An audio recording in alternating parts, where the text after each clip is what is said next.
বাংলা নববর্ষ বা শুভ নববর্ষ দেশবাসীর প্রতি। 1432 সাল দেশবাসীর প্রতি বয়ে আনুক অনাবিল শান্তি। দেশ থেকে যে ফ্যাসিস্ট বিদায় হয়েছে, আমরা আশা করব এই বাংলায় ভবিষ্যতে আর কোনো ফ্যাসিস্টের জন্ম হবে না। গণতন্ত্র কখনো ভঙ্গুর হবে না। গণতন্ত্রহীনতা জাতি যাতে কখনো না থাকে, দেশের ভোটাধিকার যাতে ফিরে পায়, আর যাতে কখনো ভবিষ্যতে কোনো ফ্যাসিস্ট ভোটাধিকার হরণকারী, গুমকারী, গণতন্ত্র হত্যাকারী এরকম কোনো রাজতন্ত্রের বা শাসকের তৈরি না হয়, সেই প্রত্যাশা আজকের 1432 সালের পহেলা বৈশাখ জাতির সামনে আপনাদের প্রতিদিনের কাগজের মাধ্যমে আমার এই প্রত্যাশা ব্যক্ত করলাম। ধন্যবাদ সবাইকে। পহেলা বৈশাখের আজকের ভিন্নতা, আমি আজকে যখন আসলাম ওই রমনা বটমূলে দেখলাম জাতীয়তাবাদী দলের কনসার্ট চলছে, বাউল দলের কনসার্ট চলছে, শহীদ প্রেসিডেন্ট জিয়াউর রহমানের ছবি আসছে, খালেদা জিয়ার ছবি, তারেক রহমানের ছবি। এইগুলা গত 15 বছরে আমরা দেখি নাই। মানুষের কোনো স্বাধীনতা ছিল না, অন্য কোনো দলের কোনো কথা বলা যেত না। একমাত্র ফ্যাসিস্ট হাসিনা, তার পিতা বঙ্গ শেখ মুজিব, তাদের নামের বাহিরে কারো নাম এখানে আমরা দেখতে পেতাম না।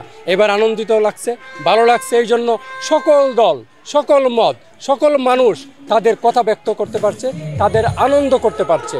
আজকে দেখেছি অনেক বিএনপি মনা শিল্পীরাও এখানে এসেছে। এর আগে আমরা দেখি নাই, এর আগে একটা দল শুধু সেটা চলতো। এইটাই সবচেয়ে বড় একটা পরিবর্তন দেখেছি, সেটা আমার কাছে খুব ভালো লেগেছে। আমাদের নববর্ষ আদিকাল থেকে চলে আসছে, অনন্তকাল, মানে আমাদের অনেক পূর্বের ইতিহাস আপনারা জানেন, অনেক পূর্বের অনেক ইতিহাস, এটা গৌরবের ইতিহাস। এই বৈশাখটা ছিল একটা সাধারণ মানুষের একটা বাংলা ঐতিহ্য। বাংলার ঐতিহ্য আমরা কি বুঝি? বাউল গান, সারি গান, জারি গান, বাংলার ঐতিহ্য, লাঠি খেলা, বাংলাদেশের মানুষের হাডুডু খেলা আমাদের জাতীয় খেলা ছিল। এইগুলো হচ্ছে গ্রাম বাংলার কালচার। বৈশাখকে কেন পালন করা হয়?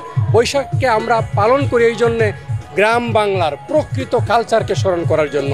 আমাদের দেশে বিজাতীয় কালচার ঢুকে গিয়েছে, বিজাতীয় কালচারের মধ্যে আমাদের বাংলার প্রকৃত কালচার হারিয়ে বসেছে। যেমন যাত্রা গান, সারি গান, জারি গান, বাংলাদেশের আদি ঐতিহ্য, হাডুডু খেলা, এগুলো এখন আর নেই।